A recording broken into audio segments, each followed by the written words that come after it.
퇴직 이후에는 내가 가지고 있는 돈에서 뺐어야 돼요.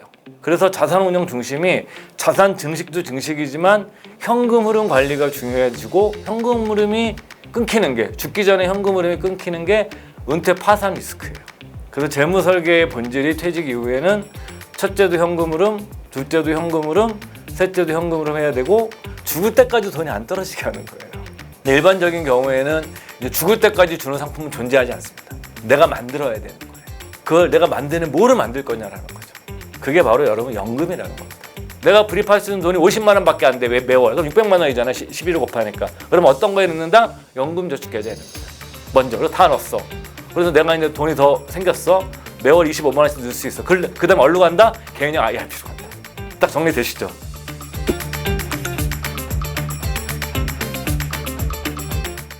안녕하세요. 저는 미래에셋 투자와 연금센터에서 일하고 있는 이상관이라고 합니다. 저희도 여기 그 비즈워치 유튜브처럼 투자와 연금 TV라는 유튜브를 하고 있고요. 그다음에 뉴스레터 같은 것들을 여러분들에게 주기적으로 제공하고 있습니다. 또 우리나라 많은 분들이 연금 운용하실 때 특히 퇴직연금 같은 경우에 원리금 보장형 상품들이 많이 계신데 장기적으로 저희가 믿는 바로는 투자를 통해서 연금을 축적하지 않으면 장기적으로 연금 자산을 불려나갈 수가 없습니다. 그렇기 때문에 저희는 이 투자를 통한 연금 자산의 증식이라는 기치를 가지고 여러분들에게 이제 콘텐츠도 공급을 하고 있고 또 요즘은 이제 젊은 분들도 연금에 대해서 관심이 많기 때문에 뭐 젊은 세대와 또 물론 퇴직을 앞둔 분들을 대상으로 한 소위 말해서 은퇴 설계 교육을 하는 일을 하고 있습니다. 여러분들이 이제 뭐냐면 은퇴 전후로 이 포트폴리오를 구성하고 자산 운용할 때 이게 완전히 다른 세계예요. 그러니까 돈이 절대적으로 많으면 그냥 상관이 없지만 대다수의 분들에게 뭐 저도 거기 포함이 될 텐데 은퇴 전에 자산을 운용하는 방식과 은퇴 이후에 운용하는 방식은 굉장히 다릅니다. 그러니까 뭐 저희는 이걸 통해서 뭐냐면 다른 세계로의 차원 이동이라는 표현을 쓰는데 예를 들면 우리가 은퇴 전에는 여러분들이 직장 생활 하실 경우에 뭐 주식 투자를 하셨어요. 좀 손실이 발생합니다. 그래도 내 월급이 나오기 때문에 여러분들이 일상생활을 하시는 데는 엄청난 레버리지만 일으키지 않으셨으면 큰 문제가 없어요. 그렇기 때문에 오히려 그 투자의 목적은 거의 자산을 증식시켜 나가는 것, 수익을 내는 거에 초점을 맞춰져 있고요. 그 다음에 리스크 관리 차원에서도 두 가지만 신경을 쓰면 됩니다. 당연히 이제 장기적으로 자산 축적하게 되면은 또 화폐 가치가 떨어지니까 투자를 통해서 내 그 화폐 가치를 지키기 위해서 인플레이션 리스크에 대응을 해야 되는 것과 투자 자산의 가격이 변동하잖아요. 변동성 리스크를 관리만 하면 됩니다. 근데 퇴직 이후에는 어떤 일이 발생하냐면 이런 인플레이션 리스크가 그대로 있어요. 평균 수명이 길어지기 때문에 여러분들이 뭐 60세, 55세 퇴직하더라도 90세까지 살면 20, 30년간의 그 물가가 가만히 있질 않거든요. 그래서 내가 투자를 통해서 인플레이션 당연히 대비해야 되고 두 번째 변동성 리스크도 해야 돼요. 근데 또 중요한 게 있어요. 퇴직 이후에는 내가 가지고 있는 돈에서 뺐어야 돼요. 우리가 자산을 증식시키는 방법은 두 가지가 있거든요. 하나는 뭐냐면 인풋, 내가 넣는 돈을 계속 많이 늘리면 돼요. 두 번째는 뭐냐면 수익을 많이 내면 됩니다. 그러니까 인풋과 수익을 많이 내는 게 제일 좋겠죠. 이상적인 건데 퇴직 이후에는 어떻습니까? 인풋이 아니라 아웃풋을 해야 돼요. 그러면서 또 수익은 내야 돼요. 그러다면 자산 증식의 과정에서 하나의 축이 없어지는 거예요. 이게 뭐냐면 어찌 보면 상반된 과제를 동시에 실현해야 되는 겁니다. 그 수익도 내야 되면서 자산도 증식시켜야 되면서 돈도 인출해야 되는. 또 하나는 중요한 건 뭐냐면 수익도 수익이지만 현금 흐름이 굉장히 중요해요. 우리 직장 생활할 때는 당연히 급여나 급여 형태로 현금 흐름이 나오지만 퇴직 이후에는 현금 흐름을 내가 스스로 만들어내야 됩니다. 그래서 자산 운용 중심이 자산 증식도 증식이지만 현금 흐름 관리가 중요해지고 현금 흐름이 끊기는 게 죽기 전에 현금 흐름이 끊기는 게 은퇴 파산 리스크예요. 그래서 재무 설계의 본질이 퇴직 이후에는 첫째도 현금 흐름, 둘째도 현금 흐름, 셋째도 현금 흐름 해야 되고 우리가 일을 하는 동에는 자산 간 배분을 통해서 뭐 주식이나 예금이나 이렇게 배분을 해서 자산을 증식시키는 게 목적이었다고 그러면 퇴직 이후에는 내가 가지고 있는 모든 자산에서 현금 흐름을 어떻게 만들어낼 것이냐가 굉장히 중요한 과제가 되는 거예요. 그리고 또 한 가지는 이제 퇴직 이후에 생각해 봐야 되는 것은 인적 자본의 가치입니다. 그러니까 직장 생활 하실 때는 여러분들이 내 인적 자본에 대한 고민을 별로 안 하세요. 왜냐하면 내가 계속 월급이 나오기 때문에. 근데 퇴직 이후에는 우리가 쓰는 개념 중에 그 주된 일자리라는 개념이 있습니다. 그러니까 저 같은 경우에도 지금 이 미래에셋에 다니고 있는데 이게 주된 일자리예요. 그러니까 연봉도 가장 많고 지위도 가장 높아요. 근데 제가 회사에서 나오는 순간 저는 그냥 동네 아저씨예요.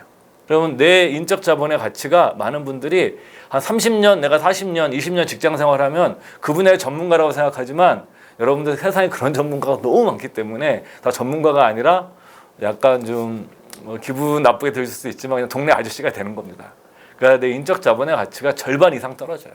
근데 더 아이러니하게 뭐냐면 퇴직 이후에는 인적 자본의 가치가 더 올라가요. 왜 올라가느냐? 내가 갖고 있는 돈에서 현금 흐름에서 돈을 뺏어 써야 되는데 만약에 내가 한 달에 200만 원 정도의 퇴직 이후 수입이 있다. 그러면 2,400만 원만큼을 내가 기존에 보유하고 있는 자산에서 뺏쓰지 않아도 돼요. 그러니까 내 자산의 고갈 속도를 훨씬 늦추겠죠. 장기적으로.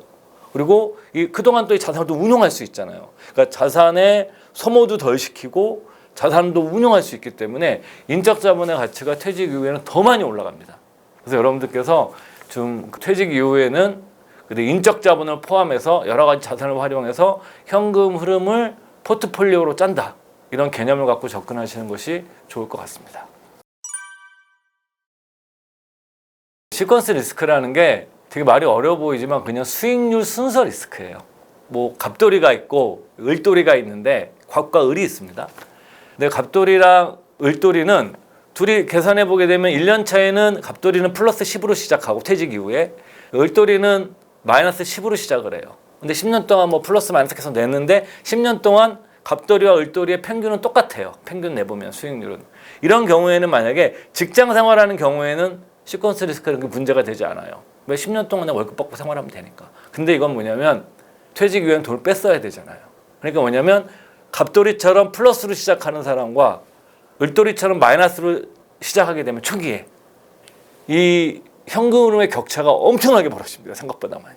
그래서 초창기에 수익률에 있어서 크게 깨지지 않는 게 굉장히 중요해요. 뭐 더 좋은 거는 물론 수익을 많이 내면 좋지만 너무 많이 이게 손실이 나면 안 됩니다. 그래서 이게 은퇴 초기에 가장 무서운 게 투자도 투자지만 금융사기가 제일 무서운 거예요. 금융사기 날리면 회복이 안 되거든요. 두 번째, 몰빵했다가 크게 손실 보시는 분들 계세요. 그리고 세 번째, 레버리지 일으켜서 투자하시는 분들, 퇴직 이후에 이런 분들이 이제 한번 손실 잃게 되면 돌이킬 수 없는 상황이 발생을 하죠. 그래서 퇴직 이후에 퇴직 초창기에 크게 손실을 입지 않아야지만 시퀀스 리스크로부터 내가 좀 어느 정도 대비할 수가 있는 겁니다.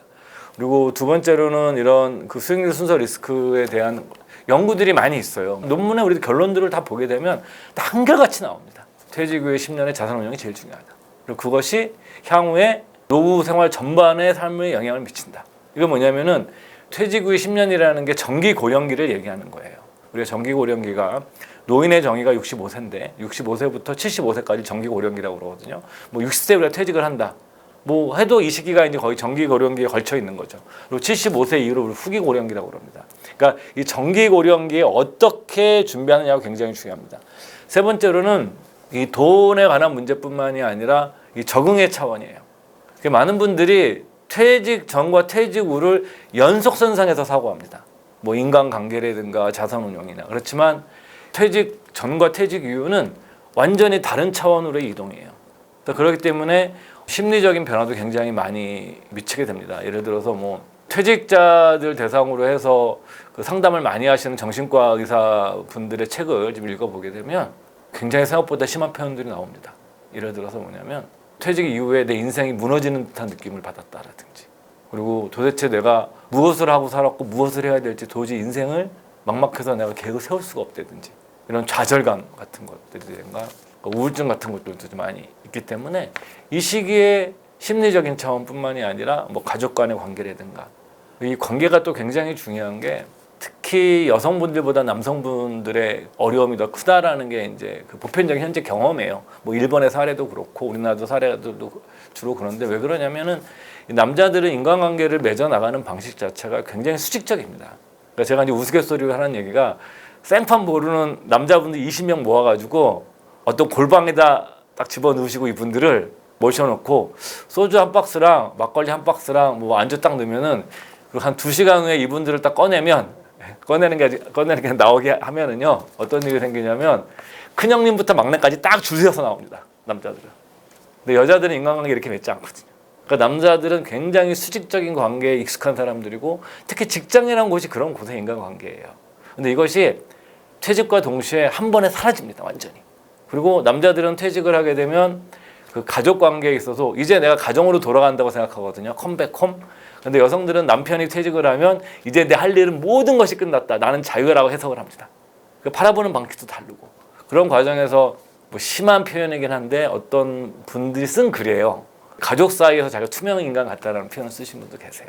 좀 극단적인 사례긴 하지만 그래서 이런 인간관계의 재조정도 이 시기에 있습니다. 그래서 시퀀스 리스크라는 이런 재무적인 차원, 그 다음에 그 정기고령기에 대한 대비, 그 다음에 세 번째로는 뭐냐면 심리적인 새로운 변화, 관계의 변화 이런 것이 있기 때문에 퇴직 이후의 10년이 굉장히 좀 중요하고 여러분들께서 퇴직 이후 10년이 노후생활 전반을 결정한다라는 이걸 가지고 10년을 잘 준비하셨으면 좋겠습니다. 그 60세를 기준으로 보게 되면 이게 이제 여러분들이 생각하셔야 되는 게 내가 살아있는데 돈이 다 떨어지면 그게 은퇴 파산 리스크예요. 가장 중요한 거는 뭐냐면 죽을 때까지 돈이 안 떨어지게 하는 거예요. 그럼 돈이 생각보다 굉장히 많아야 되는데 해결할 책이 몇 가지가 있죠. 첫 번째 죽을 때까지 나오는 그 자산이 두 번째는 뭐냐면은 장기적으로 물가도 대비할 수 있어야 돼요. 그러니까 물가도 대비해 주면서 죽을 때까지 주는 상품은 유일하게 하나밖에 없습니다. 그게 뭐죠? 국민연금이에요. 그래서 국민연금은 물론 이제 60세 넘어서 받으시지만 국민연금이 60세 이후에 그 은퇴 파산 리스크를 막고 인플레이션에 대비하면서 현금으로 만들 수 있는 가장 좋은 자산이고 그다음에 제도적으로 할 수 있는 게 이제 주택연금 같은 경우에도 죽을 때까지 현금으로 마르게 하지 않는 중요한 자산이게 되겠죠. 나머지는 이제 이런 자산은 없어요. 보험회사의 종신보험이 있죠. 이건 근데 소득이 많으신 분들이 이용하는 상품인 거고. 근데 일반적인 경우에는 이제 죽을 때까지 주는 상품은 존재하지 않습니다. 내가 만들어야 되는 거예요. 그걸 내가 만드는 뭐를 만들 거냐라는 거죠. 그게 바로 여러분 연금이라는 겁니다. 연금 제도는 그 경제 3주체라고 그러거든요. 다 아시는 거겠지만 국가, 기업, 개인 이게 경제 3주체예요. 그러니까 국가와 대응해서 만들어지는 게 국민연금이고 기업과 같이 하는 게 뭐냐면 퇴직연금이고 그 다음에 개인이 알아서 하는 게 연금저축계좌, 사적연금이라고 그러는 겁니다. 그럼 여기서 퇴직연금은 여러분들이 운영 잘 하셔야 되겠죠. 퇴직연금은 여러분들 1년 평균에 그냥 쉽게 생각하시면 됩니다. 정확히 뭐 3개월 평균이지만 그냥 1년 평균 연봉에 한 달치가 매년 쌓이는 거예요. 그러니까 생각보다 많이 쌓이는 겁니다. 그러니까 여러분들이 뭐냐면 퇴직금은 그것도 뭐냐면 세후로 쌓이는 게 아니에요. 세전 연봉에서 쌓이는 거예요. 언제까지? 퇴직할 때까지. 이거만 운용 잘해도 생각보다 굉장히 많은 자금은 운용이 되는데 많은 분들이 이거 그냥 뭐 요즘 많이 바뀌긴 했지만 그냥 원리금 보장 상품에 넣어놓고 그냥 안전해야 돼 이렇게만 생각하고 가만히 계신 분들이 굉장히 많아요. 이 문화가 바뀌지 않으면 우리가 앞으로 이 장수 시대이기 때문에 내 자산을 증식시켜 나가야 됩니다. 연금 자산을. 그렇기 때문에 퇴직연금을 하셔야 되고 세 번째가 이제 연금저축계좌예요. 연금저축계좌는 제가 요즘 여러분들의 이제 이런 유튜브에 나갈 기회가 있거나 방송에 나갈 기회가 있으면 좀 제가 많이 보급하고 있는 숫자 4개가 있습니다. 3, 6, 9, 18. 다시 한번요. 3, 6, 9, 18. 이 숫자 4개만 외우시면 돼요. 이게 연금저축계좌를 세제 혜택을 어떻게 받을 것이냐, 얼마에 불입할 것이냐에 대한 공식이에요. 369, 369 게임 아시죠? 이 게임을 잘 생각하시면 됩니다. 시작은 어디서 시작하느냐? 9에서 시작합니다. 왜? 세액 공제 한도. 여러분들이 뭐냐면 직장 생활하시면 연말정산 하실 것이고 사업을 하시는 분들은 5월 달에 종합소득세 신고를 하시거든요. 그렇게 되면 이분들이 내가 최종 결정된 세액에서 내가 세액 공제 한도를 빼줍니다. 예를 들어서 뭐 900만 원인 경우에는 900만 원이니까 뭐 연봉이 5,500만 원 이상이신 분들은 13.2%로 곱할 것이고요. 900만 원 다 넣으시면 그다음에 이제 5,500만 원 이하시면 15.6%가 15%가 좀 넘습니다. 그 금액만큼 나한테 돌려주는 거죠, 매년. 그러니까 이게 굉장히 좋은 겁니다, 여러분들. 투자해서 여러분들이 10%, 13%를 따고 시작하는 거예요. 확정수기 이거는. 여러분들이 아마 여러분들의 자산을 매년 13%씩 불려 나갈 수 있으면 여러분들은 어마어마한 부자가 될 수 있습니다. 여러분 13%가 그런 수익률입니다. 근데 이건 매년 내가 따고 시작하는 거거든요, 내가. 그래서 900만 원 이제 시작하는 겁니다, 세액공제. 두 번째 그러면은 세액공제를 받는 사적연금엔 두 가지가 있어요. 연금저축계좌라는 게 있고 개인형 IRP라는 게 있습니다. 그러면 이 900만 원 다 넣을 수 있는데 어떤 거에 넣어야 될까? 개인형 IRP에 넣어야 될까? 연금저축계좌에 넣어야 될까? 9에서 아래로 내려갑니다. 600만 원은 연금저축계좌, 300만 원은 개인형 IRP. 내가 불입할 수 있는 돈이 50만 원밖에 안 돼. 왜 매월? 그럼 600만 원이잖아. 11을 곱하니까. 그럼 어떤 거에 넣는다? 연금저축계좌에 넣는다. 먼저. 그리고 다 넣었어. 그래서 내가 이제 돈이 더 생겼어. 매월 25만 원씩 넣을 수 있어. 그 다음에 어디로 간다? 개인형 IRP로 간다. 딱 정리되시죠? 그리고 나서 뒤에 18은 뭐냐? 연금저축계좌 세액공제를 받을 수 있는 거는 900만 원인데 여러분들께서 납입할 수 있는 돈은 1,800만 원이에요. 그러니까 내가 뭐냐면 1,800만 원을 다 넣으면 900만 원은 세액공제 받고 900만 원은 딱 남아요. 그럼 900만 원 넣으면 내가 뭐하러 넣어 이거를? 그렇지 않죠. 여러분 해외 ETF 많이 하시잖아요. 해외 펀드 많이 하시잖아요. 해외 펀드나 해외 ETF에서 발생한 수익은 15.4%의 배당소득세를 내는데 연금저축계좌로 들어가면 어떻게 되죠? 나중에 연금 받을 때 5.5에서 4.5만 세금 내시면 되고 중간중간에 내가 뭐 예를 들어서 요즘 월지급식 같은 거 많이 하니까 그걸 또 재투자도 하실 수가 있어요. 계속. 또 이 900만 원은 언제든지 인출할 수 있어요. 그럼 이거 어디로 가느냐? 이 900만 원은 그러면 369 중에 3 개인형 IRP에 갈까? 6 연금저축계좌에 갈까? 다시 두 번째 연금저축계좌로 갑니다. 왜? 개인형 IRP는 55세 전에는 인출할 수가 없어요. 근데 연금저축계좌는 세액공제 받지 않은 돈은 언제든지 인출할 수 있어요. 그리고 두 번째, 연금저축계좌는 급전이 필요하면 담보대출이 돼요. 개인형 IRP는 안 돼요. 그러니까 여러분들께서 1년에 한 번씩 내 돈의 한 달치 급여를 저축하시고 그 연금저축계좌와 개인형 IRP를 해서 이걸 하시는 게 이제 기본이에요. 그리고 나서 내가 이제 돈이 또 생긴다. 그땐 어디로 넘어가야 되느냐? ISA 계좌로 가셔야 되는 거예요. 절세상품을 최대한 활용하셔야 돼요. 그리고 연금저축계좌나 퇴직연금은 퇴직한 이후에 건보료의 합산이 안 되고 있어요. 여러분 국민연금은 건강보험료 합산할까요? 안 할까요? 합산합니다. 은행에서 받은 여러분들 100만 원의 이자가 있어요. 합산합니다.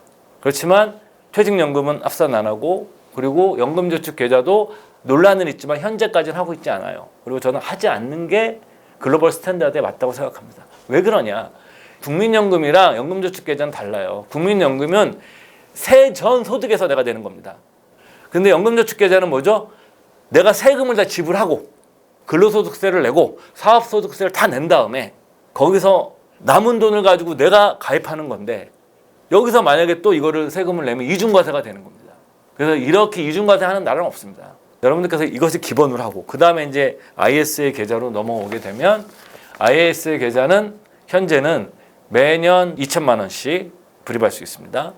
그리고 이거를 5년까지 불입할 수 있어요. 그러니까 5년까지 불입하면 최대 1억까지 넣을 수 있는데 세금 혜택을 주는 상품은 다 조건이 있습니다. 그 조건 중에 하나 기간 조건이에요. ISA 계좌는 3년 이상 넣어야 돼. 그래야 너희들한테 내가 세제 혜택을 줄 거야. 근데 내가 1억까지 넣을 수 있죠. 2천만 원씩. 근데 세제 혜택을 받는 거는 3년 이상이면 됩니다. 그럼 3년 이상이 됐을 때 만약에 두 가지 방법으로 ISA 계좌 이용할 수 있는데 ISA 계좌 3년에 한 번씩 3천만 원을 만드셔서 이거를 넘기는 거예요. 뭐 더 많이 하셔도 돼요. 3천만 원씩 연금저축계좌로 넘기면 10%인 300만 원에 대해서 그거를 세액공제를 인정해 줍니다. 그러니까 연금저축계좌를 늘릴 수가 있는 방법이 되죠. 그게 아니고 그냥 나는 ISA 계좌로 계속 운용을 할 거야. 운용하셔도 되고요. 두 번째 방법은. 그래서 여러분들이 기본은 퇴직연금. 어차피 국민연금 알아서 빼가니까. 퇴직연금. 그 다음에 연금저축계좌 36918. 그 다음에 ISA 계좌. 이거를 기본으로 해서 나중에 퇴직 이후에 캐시플로우를 만든다라고 접근을 하셔야 돼요. 물론 이제 중간에 돈이 필요한 경우도 있거든요. 그러면 연금저축계좌는 아까 말씀드렸죠. 세액공제 넘어간 돈을 인출할 수 있고 그 다음에 ISA 계좌는 원금은 3년이 되지 않아도 인출할 수 있습니다. 여러분들 예를 들어서 내가 2,000, 6천만 원 넣었어요.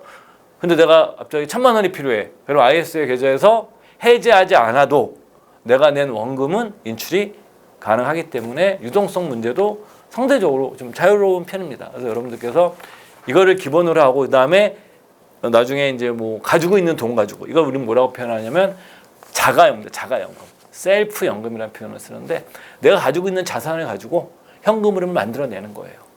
이런 식으로 여러분들께서 설계를 해 나가시는 방식을 취해야 여러분들이 이제 퇴직 이후에 현금 흐름을 미리 사전에 준비할 수 있게 되겠죠. 인출 전략을 고민하실 때는 여러분들이 제가 이제 제 친구들이 이제 퇴직하고 오거든요. 후배들도 좀 오고 선배님들도 오시고 그러면은 제가 항상 그러거든요. 얼마 정도 생활비가 필요한지 한번 계산 좀 해보라고 퇴직 이후에 해보신 분들이 거의 없어요. 그냥 얼마 있으면 좋겠다. 한 달에 얼마씩 써야 돼. 야 얼마 있어야 돼. 300원 써야 되냐? 500원 써야 되냐? 그런 거는 그냥 통계일 뿐이에요. 가장 이제 공신력 있는 곳이 국민연금연구원에서 발표하는 노후 부부 적정 노후 생활비라는 게 있는데 거의 한 330만 원 정도 됩니다. 근데 이것도 사람마다 너무 다른 거예요. 그리고 내가 사는 지역에 따라 너무 다릅니다. 그래서 여러분들이 먼저 하셔야 될 일은 내가 이제 필요한 금액이 얼마냐. 두 번째, 퇴직하고 있으면 특히 뭐 서울 수도권 지역에 아파트 한 채 있으면 건보료 다 나옵니다. 그럼 건보료 문제는 어떻게 해야 될 거냐. 그러니까 건보료랑 세금 측면에서는 퇴직연금이랑 연금저축계좌가 압도적으로 좋습니다. 이건 이길 수가 없어요. 퇴직연금 계좌와 연금저축 계좌는 건보료 다 도망가고 금융소득 종합과세로부터도 다 도망갑니다. 그냥 내가 퇴직연금 계좌에서 인출하고 필요한 생활비를 일찍 꾸준히 10년 이상 또 나눠서 받으면 세금도 30% 이상 깎아줘요. 그리고 연금저축 계좌에서는 매년 1,500만 원 이하로만 빼면은 전혀 문제될 게 없어요. 1,500만 원 이하로 내면 연금소득세 내고 모든 것이 종결됩니다. 여러분들께서 이런 식으로 따시는 게 좋죠. 기본적으로. 그 필요 경비를 한번 생각해보고 그 다음에 연금저축 계좌를 최대한 넣어서 이 자산들을 좀 인출하는 거. 이거는 법에서 정해져 있거든요. 얼마까지 인출해 이런 정해져 있기 때문에 고민할 것도 없어요. 규정을 지켜야만 되니까. 세 번째가 아까 제가 지금 계속 이 인터뷰에서 말씀드리는 게 현금 흐름 포트폴리오를 짜시는 거예요. 내 인적 자본을 포함한 현금 흐름 포트폴리오를 짜고 여기서 내가 얼마 정도의 캐시플로우를 만들어낼 수 있느냐를 고민해 보시는 게 중요하고 두 번째 또 하나가 있습니다. 한 가지는 뭐냐면은 우리가 이제 투자를 하잖아요. 그러면 이게 주가가 뭐 요즘처럼 막 좋으면 상관이 없는데 뭐 폭락장이 올 수도 있습니다. 그럴 때 내 자산이 전부 다 주식에만 묶여 있으면 굉장히 힘들어져요. 그래서 뭐냐면 퇴직 이후에는 여러분들 현금도 하나의 보유 종목입니다. 그렇게 생각하셔야 돼요. 그러면 현금을 왜 보유해야 되냐? 두 가지인 겁니다. 하나는 뭐냐면 내가 주식 자산 같은 걸 가지고 있는데 이게 떨어지더라도 내가 내 생활하는데 지장이 없게끔 할 수 있는 생활비를 현금으로 가지고 있어야 되는 거죠. 그래서 이제 그 현금을 얼마 정도 가지고 있어야 되느냐에 대해서는 뭐 합의된 공식은 없어요. 저희가 이제 이런 걸 볼 때 보통 과거 역사의 데이터를 보게 되면 주가가 폭락하더라도 물론 이제 이렇게 지지부진한 경우도 있는데 대략 3년에서 5년 정도는 회복이 되거든요. 그러니까 이제 뭐 정말 여유가 있으신 분들은 5년치 생활비 정도를 현금 갖고 있으면 좋지만 그것도 쉽진 않습니다. 그게. 그래도 최소한 뭐 2, 3년치는 갖고 있는 게 맞지 않느냐라고 저희는 권해드리고요. 저 같은 경우에는 한 3년치 정도의 생활비를 확보하려고 노력 중이거든요. 이게 또 이 돈을 가지고 있고 내가 또 돈이 있으면 이 폭락했을 때도 추가 매수도 할 수 있습니다. 그러니까 이렇게 하는 방법이 하나 있고요. 두 번째 방법은 이제 자산 배분을 통해서 기계적으로 인출하는 방법이 있습니다. 투자의 성과를 결정하는 세 가지 변수가 있는데 뭐 자산 배분, 종목 선택, 마켓 타이밍 이 세 가지 중에 이 자산 배분으로 투자 성과를 설명하는 게 설득력이 90%가 넘는다. 그러니까 즉 90% 이상의 자산 배분이 제일 중요하다. 투자 성과에 미치는 영향으로서. 마켓 타이밍이나 종목 선택이 굉장히 중요할 것 같지만 자산 배분이 훨씬 중요하다는 연구가 있고 어차피 많은 분들이 뭐 개별 종목 잘하시는 분들 하시면 돼요. 뭐 그거는 우리가 뭐 말할 것도 없는 거고 기본적으로 우리가 자산 배분을 뭐 주식과 채권에 나눠서 하는 것이 가장 기본입니다. 뭐 채권 대신에 예금을 하셔도 되고요. 그래서 우리가 이제 가장 기본적인 비율이 5대5나 6대4 비율이거든요. 6대4로 맞추는 겁니다. 그럼 내가 뭐 1,000만 원이 있으면 600만 원 주식, 40만 원 채권이죠. 예금이나. 그리고 1년에 한 번씩 리밸런싱을 하는 겁니다. 이거를. 리밸런싱을 하는데 여기서 내가 필요한 생활비가 있을 거 아니에요. 기계적으로 인출하는 겁니다. 매년 6대4 포트폴리오를 짜서 매년 맞춰놓고 거기서 내가 5%든 3%든 기계적으로 인출하는 겁니다. 이 방법이 상당히 또 효과적입니다. 생각보다. 이런 식으로 그러니까 뭐냐면 현금이라는 일종의 하나의 쿠션 예비비를 확보해 놓으면서 내 포트폴리오를 보호하면서 자산 운용하는 방법이 있는 거고, 두 번째는 뭐냐면 자산 배분을 해놓고 일정량을 인출하는 거죠. 캐시플로우로. 이런 방법을 통해서 내가 이제 인출해 나가는 전략이 있습니다. 이것이 가장 기본적인 전략들이에요. 그러니까 연금을 통하는 것, 두 번째는 뭐냐면은 운용자금에서 현금을 확보해 놓고 포트폴리오를 보호해 나가는 방안, 세 번째는 뭐냐면 자산 배분을 해놓고 거기서 일정률을 인출하는 방안. 이것이 우리가 이제 인출 전략에서 가장 기본이 되는 개념들이라고 할 수가 있습니다.